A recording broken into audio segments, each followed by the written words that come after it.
Assalamualaikum warahmatullahi wabarakatuh.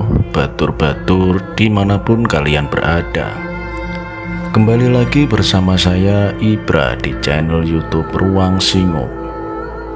Pada kesempatan kali ini saya akan membawakan cerita horor pendakian yang berjudul Bayangan di Lereng Slamet.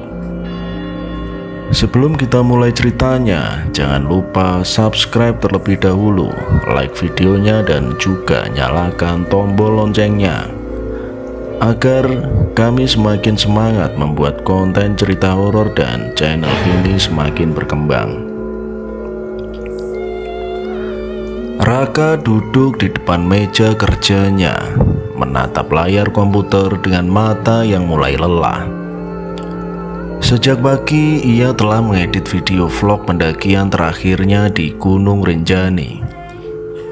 Namun rasanya ada yang kurang, entah itu karena kontennya yang semakin terasa repetitif, atau karena dunia pendakian yang dulu membuatnya terpesona kini terasa biasa saja.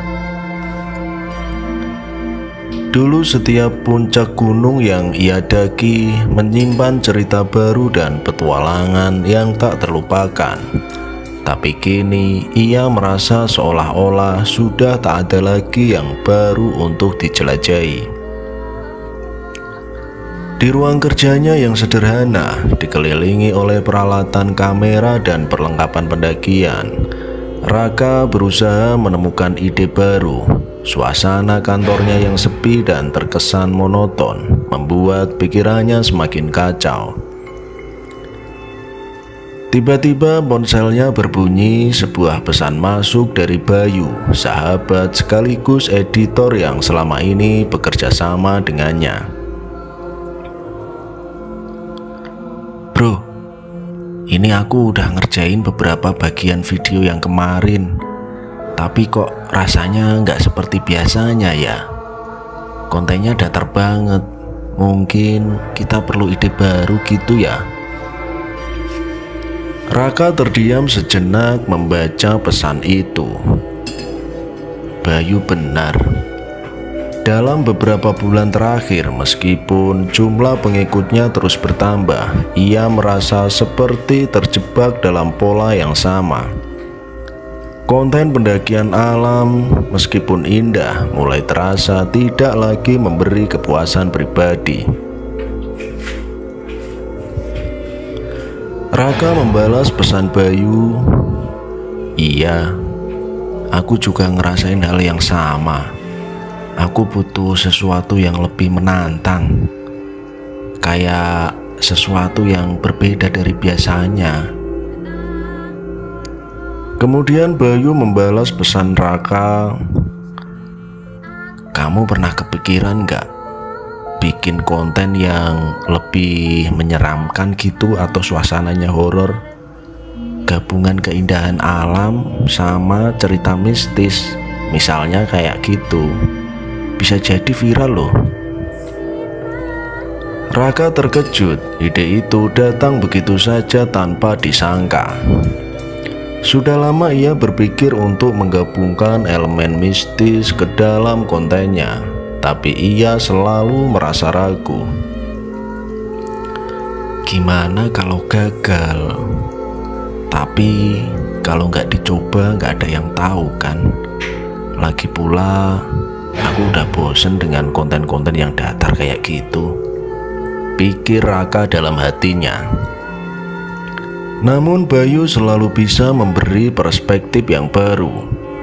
Raka membayangkan sebuah petualangan baru, dan kali ini bukan hanya keindahan alam yang ingin ia tangkap, tetapi juga aura misterius yang seringkali menghantui tempat-tempat terpencil. Malam itu Raka melanjutkan diskusinya dengan Mia, seorang pemandu pendakian asal desa Bambangan yang seringkali ia ajak bekerja sama dalam beberapa vlog sebelumnya. Mia adalah orang yang sudah berpengalaman dalam hal mendaki gunung besar maupun kecil dan sering bercerita tentang kisah-kisah mistis yang beredar di kalangan para pendaki. Raka mengirim pesan kepada Mia lewat WhatsApp-nya.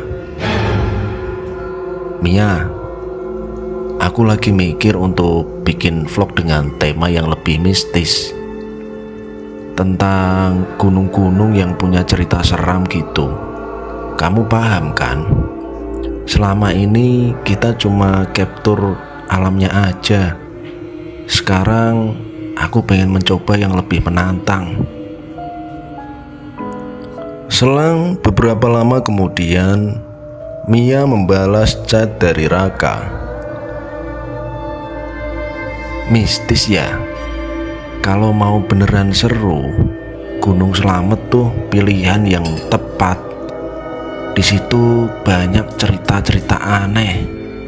Tapi kalau kamu beneran mau, kamu harus hati-hati. Beberapa pendaki hilang atau mengalami hal-hal yang gak biasa, yang gak bisa dijelasin dengan logika." Raka membaca pesan Mia dengan seksama. Mia bukan tipe orang yang mudah terpengaruh oleh mitos. Jadi, jika dia mengatakan seperti itu, berarti ada sesuatu yang serius. Meski begitu, Raka merasa tertantang. Ini adalah kesempatan untuk membuat konten yang lebih menarik dan berbeda dari yang lain. Ia membayangkan video tersebut akan menjadi hits besar di kalangan pengikutnya. Raka kembali membalas pesan dari Mia. "Nah, itu yang aku cari. Mia, udah lama aku nyari konten yang kayak gini. Kita bisa expose hal-hal yang gak biasa dan bikin orang penasaran. Lagian, kalau gak sekarang, kapan lagi?" Dengan cepat Mia menjawab pesan dari Raka. "Aku gak bilang kamu gak bisa, tapi kamu perlu siap dengan konsekuensinya. Gunung Slamet tuh bukan tempat yang main-main. Jangan sampai kejadiannya kayak yang kamu sering lihat di film-film horor." Sambil membaca balasan chat WA dari Mia, Raka tersenyum dan tertawa kecil. Ia memang terkenal dengan sikapnya yang kadang terlalu berani, terkadang sedikit ceroboh juga. Namun kali ini ia merasa semakin yakin. Ia ingin membuat sesuatu yang benar-benar menantang, yang akan membuat pengikutnya terasa terkesima. Keesokan harinya, Raka berbicara dengan keluarganya di rumah. Ibunya yang sedang memasak di dapur menoleh saat Raka memasuki ruang makan. Ibu Raka berucap kepada Raka, "Kamu masih mau lanjut jalan-jalan ke gunung, nak? Udah lama gak pulang loh." Raka kemudian tersenyum, namun ada sedikit kekhawatiran di matanya. Ibunya selalu khawatir jika ia bepergian jauh, terutama ke tempat-tempat yang dianggap berbahaya. Namun kali ini Raka merasa ia membutuhkan hal ini untuk dirinya sendiri. Raka membalas perkataan dari ibunya. "Iya, Ma, cuma kali ini aku pengen ada yang berbeda. Aku bakal pergi ke Gunung Slamet. Banyak cerita mistis katanya di sana. Ini akan menjadi konten baru buat channel aku." Ibu Raka berhenti sejenak menatap Raka dengan cemas. "Mungkin kamu bisa pikirkan lagi, nak. Gunung-gunung itu tidak main-main. Banyak yang sudah mencoba dan akhirnya gak kembali pulang. Aku gak mau kamu jadi salah satunya." Raka merasa berat mendengar kata-kata ibunya. Tapi ia juga tahu ini adalah kesempatan yang tak bisa dilewatkan. Tenang saja, Ma. Aku nggak akan sembarangan. Semua kan sudah aku persiapkan. Kakak Raka yang mendengar percakapan mereka dari ruang tamu menyela perbincangan dari keduanya. Jangan cuma fokus buat konten saja, Raka. Ada hal-hal yang gak bisa dilihat kamera. Lebih baik kamu hati-hati. Raka membalas ucapan kakaknya. Iya kak, aku janji nanti aku kasih kabar terus. Ini cuma untuk konten kok. Mendengar obrolan itu, Raka merasa sedikit tertekan. Namun di sisi lain, semangat untuk melakukan pendakian ini semakin membara. Ia merasa ini adalah langkah besar yang bisa mengubah hidupnya. Dengan tekad yang sudah bulat, ia menghubungi Bayu dan Mia untuk merencanakan perjalanan ke Gunung Slamet. Semua mulai dipersiapkan, peralatan, jadwal, dan tentu saja ide-ide konten yang akan mengangkat cerita mistis Gunung Slamet.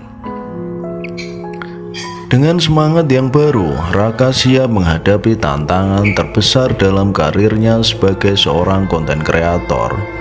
Namun, ia belum tahu bahwa perjalanan ini akan membawa mereka pada pengalaman yang lebih gelap dan tak terduga, yang akan menguji keberanian dan keyakinannya tentang dunia yang lebih dari sekedar kamera dan penonton.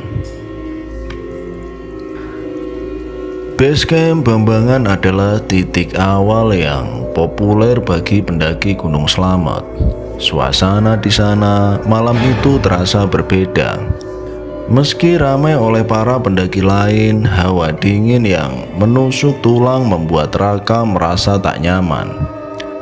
Ia berusaha mengabaikannya dan mempersiapkan kamera serta perlengkapan rekamannya. Mas Raka, ada beberapa aturan yang harus dipatuhi di sini, kata Mia tiba-tiba. Ia duduk di sebelah Raka, menatapnya dengan serius. Aturan apa? Tanya Raka sambil memasang baterai kamera. Jangan sembarangan merekam, Mas, terutama kalau kita lewat tempat-tempat yang terasa berbeda. Dan jangan lupa ucapkan permisi setiap kali kita melewati pohon-pohon besar atau batu-batu besar yang ada di gunung ini. Jelas Mia. Bayu yang sedang memeriksa drone hanya melirik sekilas. Klasik banget. Ya kalau nggak diucapin memangnya kenapa? Tanyanya setengah bercanda. Mia tidak tersenyum. Di sini banyak yang nggak kelihatan, Mas. Mereka nggak suka kalau ada yang mengganggu. Kemudian Raka tertawa kecil dan membalas apa yang telah diucapkan Mia. Justru itu yang kita carikan. Kalau ada yang muncul, malah bakal jadi konten yang viral. Mia menghela napas panjang tapi tidak berkata apa-apa lagi. Dalam hatinya, ia berharap perjalanan ini tidak akan membawa masalah. Pagi itu mereka mulai pendakian dengan semangat. Jalur menuju pos 1 dipenuhi akar pohon dan batu-batu kecil yang licin. Raka sibuk merekam suasana, berbicara di depan kamera dengan nada ceria. Kita sekarang ada di jalur menuju pos 1 guys. Cuacanya cerah, suasananya juga mendukung, dan ini bakal jadi pendakian yang luar biasa, ucap Raka sambil tersenyum lebar dan menatap ke arah kameranya. Di belakangnya Bayu berjalan sambil membawa tripod, sementara Mia memimpin di depan dengan langkah mantap. Namun semakin jauh mereka mendaki, suasana mulai berubah. Hutan yang semula terasa hidup dengan suara burung dan serangga perlahan menjadi sunyi. Ketika mereka tiba di pos 2, Mia berhenti mendadak. "Ada apa?" tanya Raka. Mia menunjuk ke sebuah pohon besar di pinggir jalur. Di bawahnya terdapat batu besar yang dikelilingi oleh kain putih. "Kita harus berhenti sebentar, Mas. Beri hormat di sini," ucap Mia. Tanpa banyak bicara, ia menundukkan kepala dan berdoa singkat. Raka hanya mengangkat bahu, tapi ia mengikuti. Bayu meski agak ragu melakukan hal yang sama yang dilakukan oleh Mia. "Memang ini tempat apa?" tanya Raka setelah mereka melanjutkan perjalanan. "Itu salah satu tempat keramat di jalur ini. Orang-orang sini percaya ada penjaga yang tinggal di sana," jawab Mia dengan singkat. Raka tidak menanggapi, ia hanya merekam batu itu dari kejauhan, memastikan setiap detailnya tertangkap kamera. Ketika mereka hampir mencapai pos 3, kabut tebal tiba-tiba turun. Jalur yang biasanya jelas terlihat kini hampir tidak bisa dikenali. Mia memperlambat langkahnya, mencoba mencari tanda-tanda jalur yang benar. "Kok ada persimpangan di sini? Biasanya jalur ini treknya lurus aja," katanya dengan nada yang kebingungan. Raka melihat ke sekeliling, 2 jalur kecil bercabang di depan mereka. Yang satu tampak lebih lebar dan bersih, sementara yang lain dipenuhi dengan dedaunan dan ranting. "Kita ambil jalur yang mana nih?" kata Bayu. Mia tampak ragu. "Jalur ini tuh gak ada di peta, tapi seharusnya yang kanan jalur resminya kan?" Raka mengarahkan kameranya ke jalur kiri. "Yang ini kayaknya lebih menarik deh. Kita coba lewat sini aja kali ya. Siapa tahu ada sesuatu yang seru untuk direkam." Mia mencoba membujuk mereka untuk tetap di jalur resmi, tapi Raka sudah berjalan lebih dulu ke jalur yang kiri. Bayu mengikutinya dengan enggan, sementara Mia hanya bisa menghela napas dan menyusul. Jalur baru itu terasa semakin asing. Pepohonan di sekitarnya tumbuh lebih rapat, membuat cahaya matahari sulit menembus. Suara-suara aneh mulai terdengar, seperti bisikan-bisikan halus yang sulit diabaikan. Bayu yang berjalan di belakang mulai gelisah. Kalian dengar itu enggak?" tanyanya sambil menoleh ke sekeliling. "Dengar apa?" jawab Raka tanpa menoleh. Ia sibuk merekam pemandangan di depan. "Kayak ada yang manggil-manggil namaku. Pelan banget sih, tapi aku dengernya jelas," bisik Bayu ke arah Raka. Mia berhenti berjalan, wajahnya mulai terlihat tegang. "Mas Bayu, kalau dengar suara begitu abaikan saja, gak usah direspon." Namun semakin jauh mereka berjalan, suara itu semakin sering terdengar. Bahkan Raka mulai merasakannya. Tapi ia memilih untuk tetap fokus pada kameranya, berusaha mengabaikan rasa tidak nyaman yang perlahan-lahan mulai muncul. Saat mereka melanjutkan perjalanan menuju pos 4, suasana semakin mencekam. Kabut yang tadinya sempat menipis kini kembali turun lebih tebal.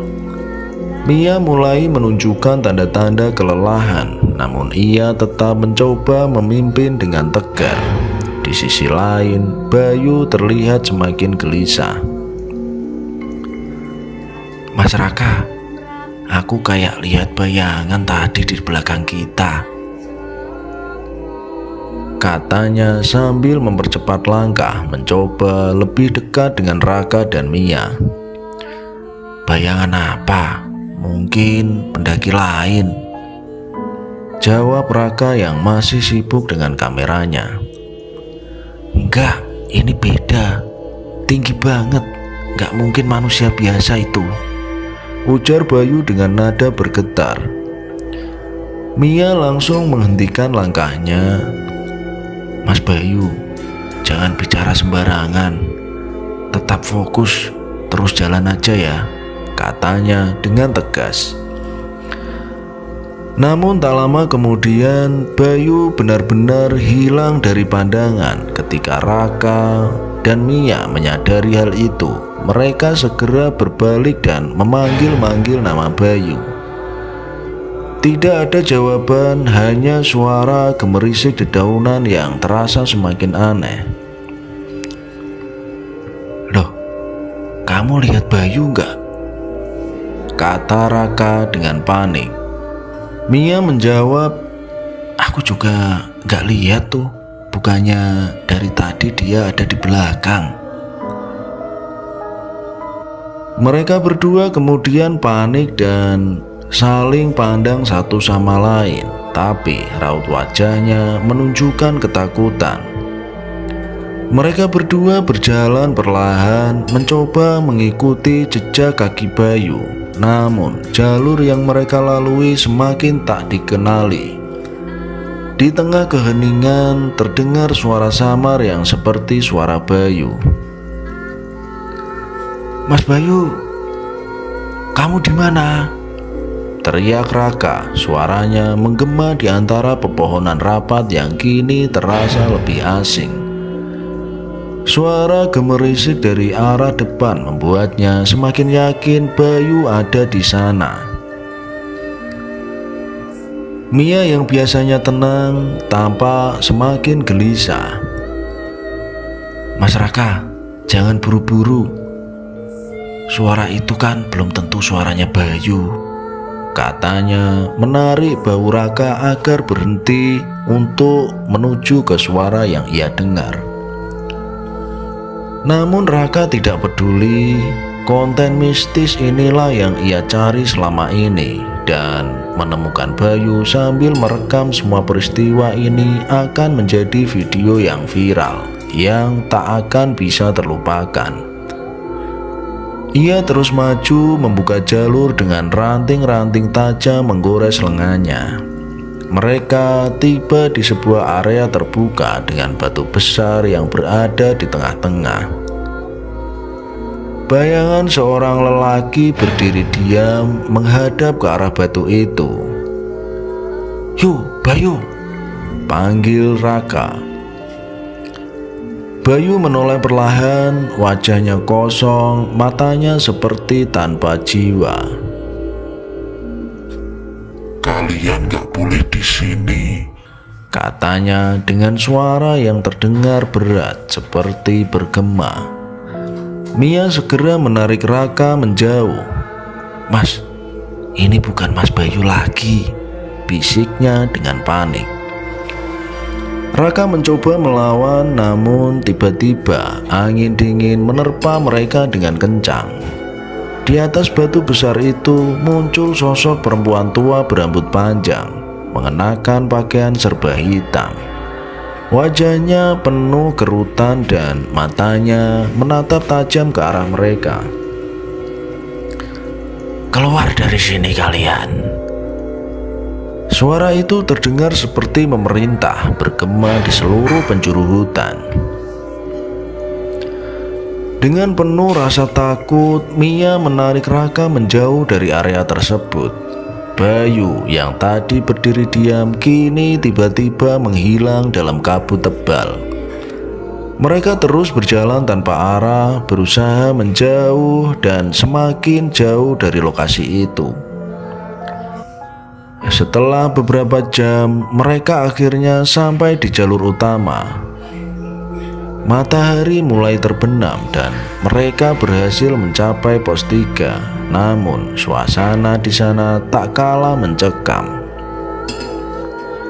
Mia yang terlihat sangat kelelahan memutuskan untuk menghentikan perjalanan sementara. "Kita tunggu di sini.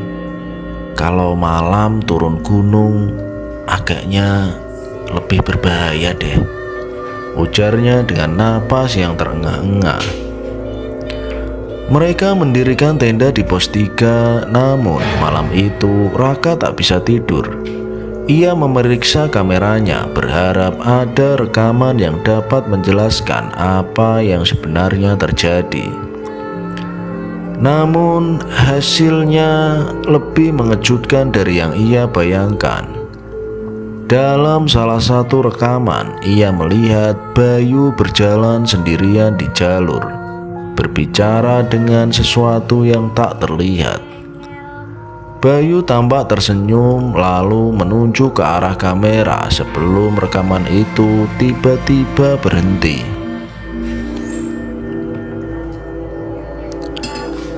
Keesokan paginya, Mia mendesak Raka untuk turun secepat mungkin. Mereka meninggalkan pos 3 dan berjalan menuju base camp dengan langkah cepat. Namun perjalanan turun terasa lebih berat daripada saat mereka naik. Di beberapa titik, Raka merasa seperti diawasi. Ia beberapa kali menoleh ke belakang, namun tak melihat apa-apa. "Mia, kamu yakin gak ada yang ngikutin kita?" tanya Raka dengan suaranya yang pelan-pelan. Mia hanya bisa menggeleng tanpa berkata apa-apa. Sesampainya di base camp, mereka disambut dengan tatapan penasaran dari beberapa pendaki lain. Namun sebelum Raka sempat bertanya, seorang laki-laki tua dari desa mendekati mereka. "Mas, apa kalian lewat jalur yang tidak biasa?" tanyanya dengan nada yang serius. Raka mengangguk mencoba menjelaskan apa yang mereka alami. Lelaki itu hanya menggeleng-gelengkan kepalanya. Lalu lelaki itu berkata pelan, "Kalian sudah melanggar aturan. Jalur itu bukan untuk manusia." Raka hanya diam, pikirannya dipenuhi pertanyaan yang tak bisa ia jawab.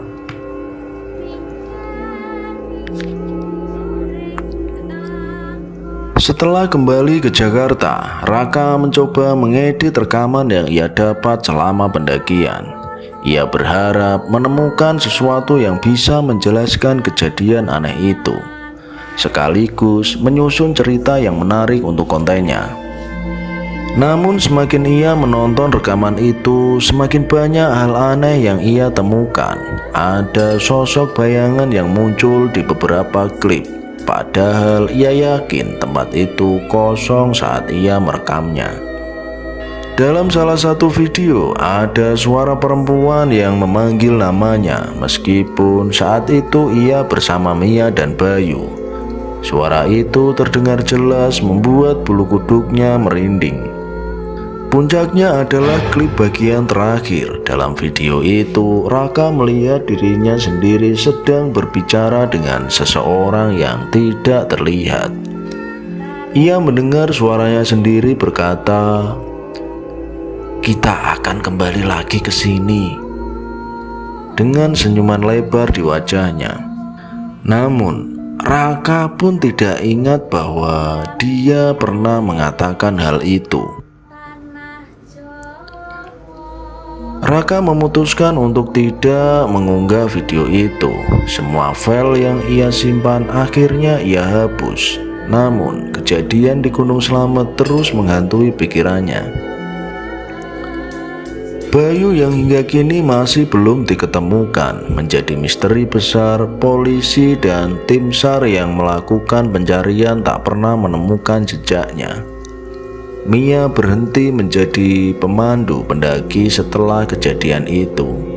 ia memutuskan kembali ke desanya, menghindari gunung sepenuhnya. Sedangkan Raka, meski masih aktif sebagai konten kreator, tak pernah lagi mengunjungi tempat-tempat yang dianggap mistis. Ia menyadari bahwa ada hal-hal di dunia ini yang sebaiknya dibiarkan menjadi misteri. Gunung Slamet dengan segala keindahannya tetap menjadi saksi bisu dari peristiwa yang tak akan pernah terlupakan. Setelah beberapa hari pencarian yang sia-sia oleh tim SAR dan polisi, Raka merasa semakin terpuruk. Bayu, sahabatnya yang selama ini selalu ada di sampingnya, hilang tanpa jejak. Mereka yang pergi mendaki bersama hanya tinggal kenangan. Semua usaha untuk mencari Bayu tampak gagal. Pihak berwenang sudah berhenti mencari dan para pendaki lainnya berangsur-angsur kembali ke kehidupan mereka masing-masing. Namun bagi Raka, kehilangan Bayu adalah sebuah beban yang tak bisa dilupakan. Pada malam keempat setelah Bayu menghilang, Raka terlelap dalam tidurnya. Namun tidurnya tidak seperti biasanya. Ia bermimpi dia tiba-tiba berada di tengah hutan yang gelap dengan udara dingin yang menusuk hingga tulang. Di depannya berdiri sosok Bayu, namun sosoknya tampak berbeda. Mata Bayu yang dulu cerah kini kosong dan tak bernyawa. Tubuhnya tampak kaku dan darah mengalir dari luka-luka yang ada di tubuhnya. Raka terbangun dengan jantung yang berdebar keras. Mimpi itu begitu nyata, seolah-olah Bayu benar-benar menghubunginya dari alam lain. Perasaan takut bercampur dengan rasa rindu yang mendalam. Raka tidak bisa membiarkan Bayu terjebak dalam dunia yang tak jelas itu. Meskipun tubuhnya kelelahan, Raka memutuskan untuk melanjutkan pencarian. Mimpi itu menjadi semacam panggilan, seolah-olah Bayu ingin memberi tanda. Raka merasa hanya dengan melanjutkan pendakian, ia bisa menemukan jawaban dan mungkin membawa Bayu pulang. Ia mulai mempersiapkan perjalanan kembali ke Gunung Slamet, membawa peralatan yang lebih lengkap. Kali ini ia bertekad untuk mencari jejak Bayu sampai ke ujungnya. Meskipun banyak yang memperingatkan bahwa itu adalah perjalanan yang berbahaya dan penuh resiko, Raka tetap nekat pergi untuk mendaki sendirian. Perjalanan menuju gunung terasa berat. Setiap langkah membawa kenangan tentang Bayu, tentang tawa dan percakapan mereka di perjalanan sebelumnya. Semakin dalam Raka mendaki, semakin dia merasa ada yang mengawasi, ada yang mengikuti jejak langkah kakinya. Pada saat itulah dia merasa ada yang tidak beres. Langkahnya terhenti ketika ia mendengar suara langkah kaki lain. Bukan suara langkah kakinya sendiri, melainkan suara langkah seseorang yang lebih berat. Ketika Raka menoleh, ia melihat sosok Bayu berdiri di kejauhan, berjalan menjauh dengan tubuh yang terlihat semakin lemah. Raka berlari mengejar Bayu, namun sosok itu semakin menjauh. Ia berlari terjatuh beberapa kali, tapi terus mengejar hingga akhirnya sosok itu menghilang di balik pepohonan yang sangat lebat. Setelah jauh mendaki dan merasa kelelahan, Raka tiba di tempat yang sangat terpencil. Di sana, di tengah kehampaan hutan, ia menemukan sebuah lokasi gelap dan suram. Ketika Raka mendekat, ia terkejut menemukan tubuh Bayu tergeletak tak bernyawa. Bayu ditemukan dengan penuh luka yang mengerikan. Tubuhnya tampak membusuk dan matanya menatap kosong ke depan. Raka terjatuh di samping Bayu. Matanya basah oleh air mata yang tak bisa ia tahan. Seluruh tubuhnya gemetar. "Bayu, kenapa kau tinggalkan aku?" bisik Raka sambil memegang tangan sahabatnya yang sudah dingin. Raka duduk terdiam di samping tubuh Bayu, gemetar di tengah kesunyian yang menakutkan. Ia tak bisa mengerti apa yang baru saja terjadi. Raka menatap tubuh sahabatnya yang terbujur kaku. Duka dan penyesalan menghantui pikirannya. Bayu sudah tidak bisa diselamatkan, tetapi Raka merasa bahwa dia tidak bisa meninggalkan Bayu begitu saja di tempat yang penuh dengan misteri ini. Dia tahu bahwa jenazah Bayu harus dievakuasi agar mendapat penghormatan yang layak dan agar tak ada lagi misteri yang tersisa. Namun saat Raka berusaha untuk bangkit dan mencari jalan keluar dari hutan itu, sesuatu yang aneh terjadi. Di tengah kesunyian yang hening, suara langkah kaki terdengar dari belakang. Langkah itu datang semakin dekat. Raka menoleh dengan cepat dan melihat Bayu berdiri jauh di belakangnya dengan tatapan kosong dan kemudian mengangguk pelan. "Bayu!" Raka memanggil dengan suara yang bergetar, hampir tak percaya. "Bayu, ayo kita pulang. Kenapa kamu ada di sini? Ayo pulang bersamaku. Aku kali ini menjemput kamu." Bayu terdiam tidak menjawab, hanya menatap Raka dengan tatapan kosong yang tak bisa dijelaskan. Sesaat kemudian Raka merasa mendengar bisikan yang lirih di telinganya. Raka, aku tidak bisa pulang. Tolong bantu aku." Raka takut bercampur dengan keraguan yang mendalam, tapi ia tahu bahwa membawa jenazah Bayu pulang adalah satu-satunya cara untuk memberi Bayu kedamaian. Bayu mungkin sudah mati, namun jiwa dan rohnya terperangkap di antara dua dunia. Raka tak bisa membiarkan sahabatnya terus menderita seperti ini. Akhirnya Raka menggendong tubuh Bayu yang telah ia tutupi dedaunan dan membawanya ke jalur pendakian yang mudah untuk ditemukan. Dengan berharap ada pendaki lain yang bisa membantunya, tetapi saat itu hanya Raka dan tubuh Bayu yang sudah tidak bernyawa yang ada di jalur tersebut. Raka merasa fisiknya sudah habis dan tidak mungkin dia membawa jenazah Bayu sampai ke bawah. Akhirnya dia memutuskan untuk menaruh tubuh Bayu di bawah pohon di dekat jalur pendakian yang mudah untuk ditemukan. Dengan hati yang penuh dengan perasaan tak menentu, Raka mulai turun gunung sendirian, membawa harapan agar bantuan bisa segera datang. Setiap langkah terasa berat, semakin jauh ia meninggalkan Bayu dan hutan yang penuh misteri itu. Suasana di sekitarnya semakin terasa asing dan aneh, seolah-olah gunung itu masih mengawasinya dan memperhatikannya setiap saat. Perjalanan pulang tidaklah mudah. Raka merasa tubuhnya mulai lelah, tetapi ia berusaha sekuat tenaga untuk tetap melangkah. Ia harus segera menghubungi tim penyelamat dan memberitahu mereka bahwa jenazah Bayu masih ada di gunung dan perlu segera dievakuasi.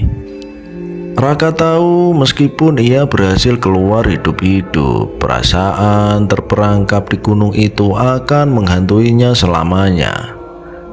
Sesampainya di kaki gunung, Raka segera mencari sinyal dan menghubungi pihak berwenang. Ia menceritakan semuanya, mulai dari kehilangan Bayu hingga penemuan tubuh Bayu yang tak wajar. Tim penyelamat akhirnya tiba beberapa jam setelahnya. Mereka mendaki gunung dengan Raka yang memandu mereka ke lokasi. Ketika mereka sampai, tubuh Bayu yang seharusnya sudah membusuk terlihat seakan-akan baru saja ditemukan. Tidak ada tanda-tanda pembusukan dan seperti jenazah tersebut baru saja meninggal dunia. Semua tim terdiam bingung dengan kondisi jenazah yang tidak sesuai dengan waktu yang sudah berlalu. Mereka mengangkat jenazah Bayu dengan hati-hati, membawa tubuh sahabat Raka turun gunung. Raka hanya bisa terdiam menatap punggung jenazah Bayu yang kini dibawa untuk dikuburkan dengan layak. Meski rasa kelegaan datang, ada bagian dari dirinya yang tak bisa menghapus perasaan aneh. Perasaan bahwa ada hal lain yang masih mengganggu dunia ini yang belum terpecahkan. Setelah beberapa minggu berlalu, Raka bermimpi melihat Bayu berdiri di tengah kabut dengan senyum yang tipis di wajahnya. "Terima kasih sahabatku," Bayu berkata dengan suara yang lembut namun penuh rasa terima kasih. Raka terbangun dengan rasa campur aduk. Meskipun tubuh Bayu sudah tidak ada, Raka tahu bahwa sahabatnya kini telah menemukan kedamaian.